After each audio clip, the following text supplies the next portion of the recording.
கர்த்தருக்கு ஸ்தோத்திரம் உண்டாகட்டும். இந்த காலவெளியிலும் கூட கர்த்தர் தாமே அவருடைய நாமத்தினால, அவருடைய கிருபையினால இந்த நாளை காண செய்த கர்த்தருக்கு ஸ்தோத்திரம். நாம் நிர்மூலமாகாது இருப்பது கர்த்தருடைய கிருபை. இந்த நிமிஷம் வரைக்கும் கர்த்தர் நம்மளை நிர்மூலமாகாதபடி, நாம் ஒடுங்கி போகாதபடி கர்த்தருக்குள் நிலைத்திருக்க கர்த்தர் உதவி செய்த மகா பெரிய கிருபைக்காக கர்த்தரை நான் நன்றியோடு ஸ்தோத்திரிக்கிறேன். இந்த காலவேளையிலே பரிசுத்த சேனை ஊழியங்கள் சார்பாக நடக்கிற அந்த ஊழியத்துல அடியன் பங்கு கொள்ளவும், கர்த்தருடைய வார்த்தை கொடுக்கவும், கர்த்தர் எனக்கு கொடுத்த தருணத்துக்காகவும், இந்த ஊழியத்திற்கு பொறுப்பா இருக்கிற பாஸ்டர் அவர்களுக்காகவும் இயேசுவின் நாமத்தால நன்றி செலுத்துகிறேன். இந்த ஊழியங்கள் நாளுக்கு நாள் இன்னும் அதிகமாக வளர்ந்து பிறகு கர்த்தர் உதவி செய்வாராக. கர்த்தருக்கு ஸ்தோத்திரம். இந்த வேளையில கூட கர்த்தர் எனக்கு உணர்த்தின ஒரு வார்த்தையை நான் வாசிக்கிறேன். கர்த்தருக்கு ஸ்தோத்திரம். மீகா 2வது அதிகாரம் அதனுடைய 13வது வசனத்தை வாசிக்கிறேன். தடைகளை நீக்கி போடுகிறவர் அவர்களுக்கு முன்பாக நடந்து போகிறார். அவர்கள் தடைகளை நீக்கி வாசலால் உட்பிரவேசித்து கடந்து போவார்கள். அவர்கள் ராஜா அவர்களுக்கு முன்னே போவார். கர்த்தர் அவர்கள் முன்னணியில் நடந்து போவார் என்று வாசிக்கிறோம். கர்த்தருக்கு ஸ்தோத்திரம். தடைகளை நீக்கி போடுகிறவர் அவர்களுக்கு முன்பாக நடந்து போகிறார். உண்மையாகவே கர்த்தருடைய பிள்ளைகளாகிய நமக்கு முன்பாக கர்த்தராகிய இயேசு தடைகளை நீக்கி போடுகிற தெய்வமாய் அவர் நடந்து போகிறார், கடந்து போகிறார். நமக்கு முன்பாக அவர் நடந்து போவார் என்று நாம் வாசிக்கிறோம். இந்த காலையில கர்த்தர் கொடுக்கிற ஒரு வார்த்தை, தடைகளை தகர்க்கிற ஒரு தேவனாய் இந்த நாளிலே நமக்கு வெளிப்படுகிற தேவனாய் காணப்படுகிறார். தடைகளை தகர்க்கிற ஒரு தேவன். அநேக தடைகள் வேதத்திலே நாம் பார்க்கிறோம். அநேக காரியங்கள் பார்த்தாலும் ஒரு சில காரியத்தை உங்களுக்கு ஞாபகப்படுத்தி இந்த செய்தியை முடிக்க வாஞ்சிக்கிறேன். கர்த்தருக்கு ஸ்தோத்திரம். நம்முடைய காரியங்களிலே அநேக நேரங்களில் அநேக தடைகள் தான் நம்ம வாழ்க்கையில சோர்வடைய பண்ணுகிறது. ஆவிக்குரிய ஜீவியத்துல தடைகள், சத்துரு கொண்டு வருகிற தடைகள். ஆமா, பவுல் சொல்கிறார், 2 தடவை உங்களிடத்தில் வர ஆசையாயிருந்தேன், சத்ருவோ தடை பண்ணினான் என்று நாம் வாசிக்கிறோம். 1 தெசலோனிக்கர் 2வது அதிகாரத்திலே அந்த வசனத்தை நாம் வாசிக்கிறோம். சத்துரு தடை பண்ணுகிற ஒரு காரியத்தை நாம் அநேக நேரங்களிலே பார்க்கிறோம். சூழ்நிலைகள் தடை பண்ணுகிறது. இந்த தடைகளை ஒரு மாற்றுகிற தேவனா இந்த நாளிலே நமக்கு வெளிப்படுகிறார். கர்த்தருக்கு மகிமை உண்டாகட்டும். மத்தேயு 19வது அதிகாரத்துல ஒரு சம்பவத்தை நாம் வாசிக்கிறோம். சிறு பிள்ளைகள் என்னிடத்தில் வர தடை பண்ணாதிருங்கள், பரலோக ராஜ்யம் அப்படிப்பட்டவர்களுடையது என்று கர்த்தராகிய இயேசு சொல்லுகிறார். சீசர்களே பிள்ளைகளை வரவிடாமல் தடை பண்ணினார்கள். இந்த இடத்துல நாம் பார்க்கும் பொழுது சீசர்களே பிள்ளைகளை இயேசுனிடத்துல வர தடை பண்ணினார்கள் என்று வாசிக்கிறோம். அருமையானவர்களே, இந்த செய்தி கேட்டுக்கொண்டிருக்கிற நம்முடைய வாழ்க்கையிலும் நமக்கு வேண்டியவர்கள், நமக்கு வேண்டிய ரொம்ப நெருங்கின ஒரு உறவினர்களோ மற்ற ஆவிக்குரிய நண்பர்களோ நமக்கு அநேக நேரங்களில தடையாய் காணப்படலாம்.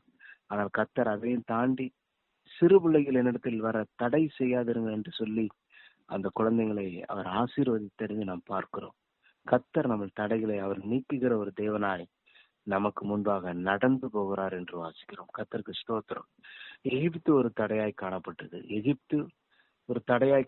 இஸ்ரவேல் ஜனங்கள் 430 வருஷம் அடிமைகளாய் அவர்கள் காணப்பட்டார்கள். கிட்டத்தட்ட 4 தலைமுறைகளாய் அடிமைத்தனத்தில் இருந்தார்கள். அடிமைத்தன வீடாகிய எகிப்து என்று யாத்திராகம புஸ்தகம் 13வது அதிகாரத்தை 3வது வசனத்தில் எழுதப்பட்டிருக்கிறோம். உங்கள் அடிமைத்தன வீடாகிய எகிப்திலிருந்து புறப்பட்ட நாளை நினையுங்கள், கர்த்தர் பலத்த கையினால் உங்களை விடுவித்தார் என்று மோசே சொல்வதை நாம் பார்க்கிறோம். எகிப்து ஒரு அடிமைத்தன வீடா கர்த்தருடைய ஜனத்துக்கு காணப்பட்டது, இஸ்ரவேல் ஜனத்துக்கு காணப்பட்டது. இந்த காலவெளியிலே எகிப்தை போல அநேக அடிமைத்தன காரியங்கள் இருக்கலாம். அவர்களை விடுவிக்க கர்த்தராகிய இயேசு மோசையை கொண்டு அந்த ஜனத்தை விடுவித்தார் என்று பார்க்கிறோம். எவ்வளவோ தடை பண்ணினான். பிள்ளைகளை விட அவன் தடை பண்ணினான். மிருக ஜீவன்களை விடுவதற்கு தடை பண்ணினான். அநேக பிரச்சனைகள் மத்தியில, அநேக வாதைகள் மத்தியில கடைசியாக அந்த பஸ்காவை ஆசரித்த பொழுது அந்த தடைகள் நீங்கினதை நாம் பார்க்கிறோம். கர்த்தருக்கு மகிமை உண்டாகட்டும். எகிப்திற்கு வரப்பண்ணின வியாதி உனக்கு வரப்பண்ணேன் என்று யாத்திராகம புஸ்தகம் 26வது வசனத்துல வாசிக்கிறோம். எகிப்திற்கு வரப்பண்ணின வியாதி, அது ஒரு தடை. வியாதி ஒரு தடையாய் காணப்படுகிறது. எகிப்தின் மேல் கொப்பளங்களை வரப்பண்ணினார் என்று நாம் உபாகம் புஸ்தகத்திலே வாசிக்கிறோம். எகிப்து என்றாலே ஒரு அடிமைத்தனமான ஒரு காரியம். எகிப்து மேல் வந்த அந்த வியாதிகள் அது ஒரு அடிமைத்தனமான காரியம். நம்ம செயல்பட விடாதபடி நமக்குள்ள காணப்படுகிற வியாதிகள், பலவீனங்கள் எல்லாவற்றையும் விசுவாசத்தினாலும் ஜபத்தினாலும் தகர்க்கப்படுகிறது என்று நாம் வாசிக்கிறோம். கர்த்தருக்கு ஸ்தோத்திரம். யாத்ராகம புஸ்தகம் 10வது அதிகாரம் 1வது அதிகாரம் 10வது வசனம் 10வது வசனம் 11வது வசனத்துல நான் வாசிக்கிறோம், அவர்களை ஒடுக்கினார்கள் என்று வாசிக்கிறோம். ஆனால் எவ்வளவாய் ஒடுக்கினார்களோ அவ்வளவாய் அவர்கள் பலுகி பெறுகிறார்கள் என்று வாசிக்கிறோம். உண்மையாக எகிப்து நம்மளோட ஆசீர்வாதத்தை தடை பண்ணுகிற, ஒடுக்குகிற ஒரு காரியமாய் காணப்படுகிறது. ஆனாலும் அவர்கள் பலுகி பெறுகிறார்கள் என்று நாம் வாசிக்கிறோம். காயம்பட்ட இடத்திலே நம்மளை காயப்படுத்துவார்கள், இதுதான் தடை. இப்படிப்பட்ட நிலவரத்திலிருந்து கர்த்தர் நம்மளை விடுதலை பெற கர்த்தர் வல்லமையுள்ள தேவனாய் இருக்கிறார். அதுபோல அவர்கள் இந்த இஸ்ரவேல் ஜனங்கள் எகிப்திலிருந்து வெளியே வரும் பொழுது செங்கடல் ஒரு தடையாய் காணப்பட்டது. இந்த பக்கத்துல பார்வோனுடைய சேனை ஒரு தடையாய் காணப்பட்டது. அந்த நேரத்தில் இஸ்ரவேல் ஜனங்கள் சொல்கிறார்கள், நாங்கள் எகிப்திலே இருந்திருப்போமே, எகிப்திலே நான் வேலை செய்திருப்போமே என்ற அந்த பழைய வாழ்க்கையை அந்த செங்கடல் முன்பாக அவர்கள் நினைப்பதை நாம் பார்க்கிறோம். அது மாத்திரமல்ல, அந்த செங்கடல் முன்பாக அந்த மோசே முறையிடுகிறார் ஆண்டவர்கிட்ட. அப்போ ஆண்டவர் சொல்லுகிறார், என்னிடத்தில் முறையிடுகிறது என்ன, உன் கையில் என்ன இருக்கிறது, அந்த கோலை நீட்டு என்று கர்த்தர் சொல்வதை நாம் பார்க்கிறோம். அப்போ அதே நேரத்துல அந்த செங்கடல் ஒரு புலம்புகிற இடமாய், அந்த பழைய வாழ்க்கை நினைவுகிற இடமாய் காணப்பட்டது. அதனால அந்த செங்கடலை போன்ற அனுபவங்கள் நமக்கு அநேக நேரத்துல காணப்படலாம். ஆனா யோபு அப்படி ஆண்டவரை குறை சொல்லல, தன் வாயினால் ஆண்டவரை என்ன செய்யல, குற்றப்படுத்தி அவன் பேசல. கர்த்தர் கொடுத்தார், கர்த்தர் எடுத்தார், கர்த்தருடைய நாமத்துக்கு ஸ்தோத்திரம் என்ற ஒரு காரியத்தை அவன் செய்து பார்க்கிறோம். அல்லேலூயா, ஸ்தோத்திரம். அப்ப தீமையை துரத்துகிற இடம் செங்கடல். நாம் தீமையை துரத்தணும். தீமையை துரத்தி வருகிறது, அந்த பார்வோனுடைய சேனை துரத்தி வருகிறது. ஆனால் முறையிடுகிறான், புலம்புகிறான். இப்படிப்பட்ட நிலவரங்களை கொண்டு வருதான் செங்கடல். அப்போ செங்கடல் ஒரு தடையாய் காணப்படுகிறது. நம்ம ஆவிக்குரிய ஜீவித்துல முன்னேற விடாதபடி செங்கடல் நமக்கு ஒரு தடையாய் காணப்படுகிறது. இப்படிப்பட்ட காரியத்தை ஜெபத்தினாலும் விசுவாச அறிக்கையினாலும் நாம் முறையிடும் பொழுது, கர்த்தரிடத்துல பேசும் பொழுது, கர்த்தர் நமக்காக கிரியை செய்வர் வல்லமையில தேவனாய் இருக்கிறார். பாருங்க, உதாரணமாக இன்னொரு காரியத்தை கூட பார்க்கலாம். ஈசாக்கு துறவை தோண்டினான். பெலிஸ்தர் பொறாமையினால அந்த துறவை அவர் தூர்த்து போட்டார்கள் என்று வாசிக்கிறான். ஆனா அவன் ஒன்றுமே பேசல, அதை விட்டுட்டு இன்னொரு இடத்துல தோன்றான். அப்படி பாருங்க, அவன் தோண்டிக்கிட்டே போனான். ஆனா அந்த சத்துருக்கள் அவர்கள் திருப்ப வரல. அப்ப ஏசேக்கு தூர்த்து போடப்பட்டது, சித்தனா தூர்த்து போடப்பட்டது. ஆனாலும் அந்த ரெகோபோத் வந்த இடத்துல அவர்கள் வெட்கப்பட்டு போனார்கள் என்று வாசிக்கிறோம். உண்மையாகவே தடைகள் வரலாம், செங்கடலை போல தடைகள் வரலாம். செங்கடல் முன்னால முறையிடுகிற ஒரு அனுபவம் வரலாம். செங்கடல் கிட்ட நாங்கள் எகிப்திலேயே இருந்திருப்போமே, அந்த பார்வோனுக்கு அடிமைகளாக இருந்திருப்போமேன்னு சொல்லி முறையிடலாம், பழைய வாழ்க்கை நினைக்கலாம். அப்படிப்பட்ட நிலவரத்தை விட்டு யோபை போல கர்த்தர் கொடுத்தார், கர்த்தர் எடுத்தார் என்ற ஒரு நிலவரத்தை நான் பெற்றுக்கொள்ள கர்த்தர் நம்மளை அழைக்கிறார். கர்த்தருக்கு ஸ்தோத்திரம். கர்த்தரை குற்றப்படுத்தியோ அப்படி பேசாத ஒரு நல்ல தன் வாயினால் அவன் பாவம் செய்யவில்லை என்று வாசிக்கிறோம். கர்த்தருக்கு மகிமை உண்டாகட்டும். இப்படிப்பட்ட அனுபவத்தை ஈசாக்கை போல, ஈசாக்கு துறவை தோண்டும் பொழுது எந்த விதமான பதில் பேசாதபடி அவன் போய்கொண்டே இருந்தான். அந்த சத்துக்கெல்லாம் வெட்கப்பட்டு போனார்கள். இப்படிப்பட்ட செங்கடல் ஒரு பழைய வாழ்க்கை, முறையெடுக்கிற அனுபவம், தீமையை பார்த்து பார்த்து புலம்புகிற வாழ்க்கை, முன்னே இருக்கிறத பார்த்து முன்னே இருக்கிற செங்கடலையும் பின்னே இருக்கிறதான அந்த சத்துருடைய சேனைகளையும் பார்த்து புலம்புகிறதை விட்டுவிட்டு உதவி செய்கிற கர்த்தரை மாத்திரம் நாம் நோக்கி பார்த்தால் உண்மையாகவே கர்த்தர் நமக்கு உதவி செய்கிற தேவனாய் இருக்கிற கடைசியில அந்த செங்கடலை பிளந்து அவர்களை முன்னோக்கி போக கர்த்தர் உதவி செய்தார். இப்படி செங்கடலை போல ஒரு அனுபவம், ஒரு எகிப்தை போல ஒரு அனுபவம், அடிமைத்தன வீடாகிய எகிப்தை விட்டு நாம் வெளியே வர கர்த்தர் நமக்கு உதவி செய்கிற தேவனாய் இருக்கிறார். செங்கடலை போல ஒரு தடை, இப்படிப்பட்ட தடைகள் எல்லாம் மாற்ற அவர் வல்லமை உள்ள தேவனாய் இருக்கிறார். கர்த்தரே, எகிப்தின் அடிமைத்தன வீட்டிலிருந்து புறப்படுப்பின கர்த்தர், செங்கடலை பிளந்து ஒரு வழியை உண்டு பண்ணின கர்த்தர். ஆனா அது வழி திறப்பதற்கு முன்பாக அவர்கள் எவ்வளவோ முறையிட்டார்கள், எவ்வளவோ அற்பமாய் பேசினார்கள். மோசையை பார்த்து இப்படிப்பட்ட நிலவரத்தெல்லாம் விட்டு கர்த்தர் உதவி செய்கிற, கர்த்தர் அற்புதம் செய்கிற அந்த தேவனை மாத்திரம் பார்த்து ஓட கர்த்தர் நமக்கு உதவி செய்கிறார். அது மாத்திரமல்ல, செங்கடலை தாண்டி வரும் பொழுது வனாந்தரம் அவர்களுக்கு ஒரு தடையாக காணப்பட்டது. வனாந்தரம் அவர்களுக்கு வேதனையாய் காணப்பட்டது. தாகத்தினால் அவர்கள் ரொம்ப வேதனைப்பட்டார்கள். உதாரணமாய் பார்க்கும் பொழுது யோசேப்பு வனாந்தரத்திலே ஒரு குழியில் போடப்பட்டான். ஆனாலும் அந்த இடத்துல அப்படியே அவன் வேதனையாய் மடிந்து போகவில்லை. கர்த்தர் குழியில் இருந்து அவனை தூக்கினார், உயர்த்தினார் என்று வாசிக்கிறோம். அதுபோல ஆகார் வனாந்தரத்துல அலைந்து திரிந்தால், நிலையற்ற வாழ்க்கைதான். ஆனா அந்த இடத்துல ஒரு துறவை கர்த்தர் காண்பித்தார் என்று வாசிக்கிறோம். வனாந்தரத்தை போல இருக்கலாம், நிர்பந்தமான மனுஷன் நான், எனக்கு யார் உதவி செய்வார் என்ற நிலவரத்தில் நாம் காணப்படலாம். கர்த்தர் நமக்கு உதவி செய்கிற தேவனா இருக்கிறார். அல்லேலூயா, ஸ்தோத்திரம். கர்த்தருக்கு மகிமை உண்டாகட்டும். வனாந்தரத்துல எலியா போதும் கர்த்தாவே என்று அவன் சூறைச்செடியில படுத்து கொண்டான். ஆனா தேவன் வந்து அந்த இடத்துல விடுவித்தார் என்று வாசிக்கிறோம். கர்த்தருக்கு மகிமை உண்டாகட்டும், ஸ்தோத்திரம். அநேக நல்ல வீட்டுல இருப்பாங்க, ஆனா ஒரு வனாந்தரமான ஒரு கவலையினால் அவங்க சிறைப்பிடிக்கப்பட்டிருப்பாங்க. நல்ல எல்லா சௌகரியங்களும் இருக்கும், எல்லாமே இருக்கும், ஆனா அவங்க சிந்தை, அவருடைய மனது கவலைகள் ஆட்கொண்டிருக்கும் என்பதை நாம் பார்க்கிறோம். இந்த நேரத்துல கர்த்தருக்கு ஸ்தோத்திரம். வனாந்தர பாதையில நாம் நடந்து சென்றாலும், வனாந்தரத்திலே நம்மளை அலைந்து திரிந்த அந்த ஆகாருக்கு ஒரு நீரூற்றை உண்டு பண்ணின கர்த்தருக்கு ஸ்தோத்திரம். அப்படி நமக்கு உதவி செய்ய அவர் வல்லமையுள்ள தேவனாய் இன்றைய நாளிலே தடைகளை தகர்க்கிற ஒரு தேவனாய் இருக்கிறார். செங்கடலை போல, செங்கடல் முன்னால பிரச்சனைகள் முன்னால வந்து முறையிடுகிற, புலம்புகிற, தீமையை பார்க்கிற ஒரு எண்ணங்கள் காணப்பட்டால் அதையெல்லாம் மாற்றி ஒரு ஆவிக்குரிய பார்வையில கர்த்தரை நோக்கி பார்த்து ஜெபத்திலும் விசுவாசத்திலும் வளரும் பொழுது தடைகள் தகர்ந்து நாம் போய் சேர வேண்டிய அந்த இலக்கை, போய் சேர வேண்டிய அந்த இடத்துல போய் சேர கர்த்தர் நமக்கு உதவி செய்கிற ஒரு நல்ல தேவனாய் இருக்கிறார். கர்த்தருக்கு ஸ்தோத்திரம். அடுத்து சாத்தான் ஒரு தடையாய் காணப்படுகிறான்.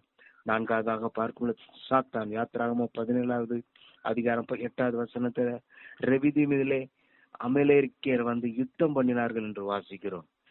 இஸ்ரவேல் ஜனங்கள் முன்னேறி போக விடாதபடி தடை பண்ணினான். ரெவிதீமிலே அமலேக்கியர் யார் என்றால் அவன் ஒரு ஏசாவினுடைய சந்ததி. யாக்கோபு ஏசா 2 பேருமே சகோதரர்கள் தான். ஆனா ஏசாவினுடைய அந்த சந்ததி தான் அமலேக்கியர். பாருங்க, உறவுகளுக்குள்ள வருகிற தடைகள் பாருங்க. அண்ணன் சந்ததி, யாக்கோபினுடைய சந்ததி, தம்பி இஸ்ரவேல் யாக்கோபின் சந்ததி, அண்ணனுடைய சந்ததி தான் ஏசாவினுடைய சந்ததி தான் அமலேக்கியன். இவர்கள் முன்னேற விடாதபடி இந்த உறவுகளுக்குள்ள ஒரு தடை, சத்துரு தடையாய் நிற்பதை பார்க்கிறோம். ஆனால் அந்த இடத்துல இயேசுவின் நாமத்தினால அந்த மோசே கைகளை உயர்த்தின பொழுது, ஊரு மாறோனும் கையை உயர்த்தி பிடித்த பொழுது சத்துருக்கள் நிர்மூலமாகினார்கள் என்று வாசிக்கிறோம். யோசுவா யுத்தம் பண்ணின பொழுது நிர்மூலமாய் போனார்கள் என்று வாசிக்கிறோம். அமலேக்கியன் ஏசாவினுடைய சந்ததியாய் இருந்தாலும், உறவுகளுக்குள்ளான சந்ததியாய் இருந்தாலும் தடைகள் வந்தது. ஆனால் இயேசுவின் நாமத்தினால அந்த ஊரு மாறோனும் மோசேயின் கையை உயர்த்தி பிடித்த பொழுது, அந்த யோசுவா யுத்தம் செய்த பொழுது அமலேக்கியர் நிர்மூலமாய் போனார்கள் என்று வாசிக்கிறோம். இப்படிப்பட்ட அனுபவத்தை கர்த்தர் நமக்கு தந்திருக்கிறார்.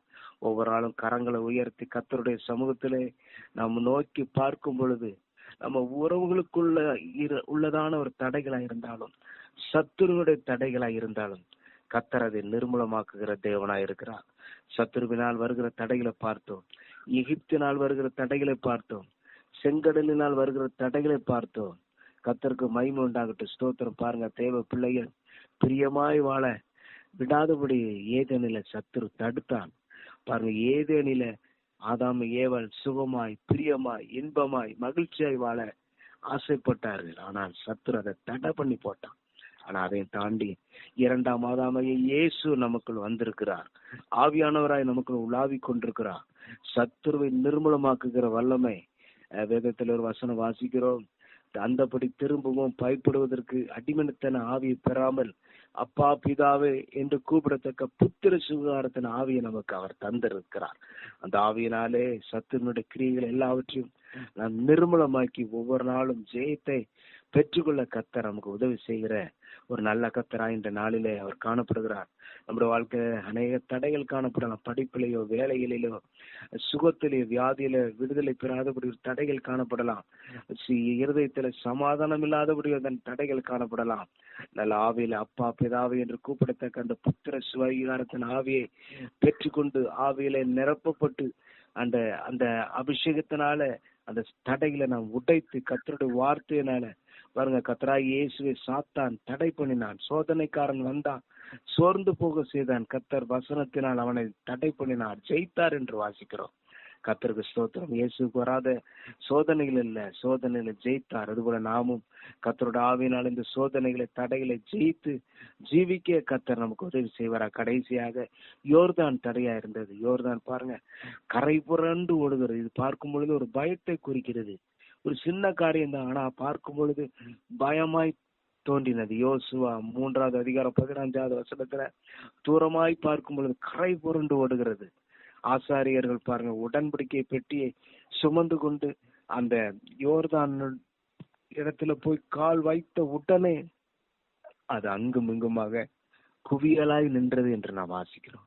இந்த நேரத்துல நாம் சுமந்து செல்ல வேண்டிய ஒரு சில காரியங்களை கர்த்தர் வைத்திருக்கிறார். உடன்படிக்கை பெட்டி யாரெல்லாம் சுமக்கிறார்களோ, உடன்படிக்கை பெட்டியில என்ன இருக்குது? மண்ணா இருக்குது, ஆரோனின் துளிர்த்த கோல் இருக்கிறது, கற்பனைகள் இருக்குது. இது ஆவிக்குரிய அர்த்தங்கள் அநேகம் உண்டு.